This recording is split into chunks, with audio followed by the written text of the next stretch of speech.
हुंडाबळी विरोधी कठोर कायदे असतानाही पैशांच्या हव्यासानं आणखी एका महिलेचं आयुष्य उद्ध्वस्त झालंय।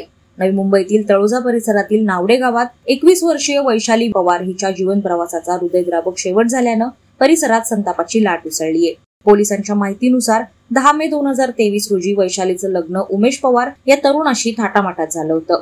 लग्नावेळी पती आणि सासरकडील मंडळींनी केलेल्या मागणीनुसार वैशालीच्या माहेरकडून 2.5 लाख रुपये आणि सोन्याचे दागिने दिले गेले।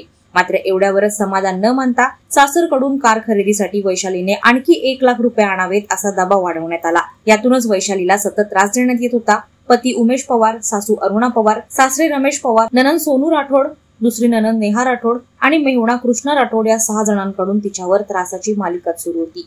या सततच्या मुळे वैशाली पूर्णपणे खचली। अखेर 28 ऑक्टोबरच्या सकाळी नावडे येथील त्रिवेणी संकुलातील घरात तिनं टोकाचा निर्णय घेतला।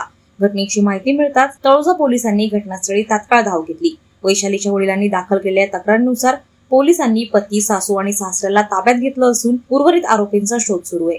या घटनेमुळे समाजात पुन्हा एकदा हुंडाबळी विरोधी कायद्याची अंमलबजावणी कठोर पद्धतीने व्हायलाच हवी अशी मागणी जोर धरत आहे।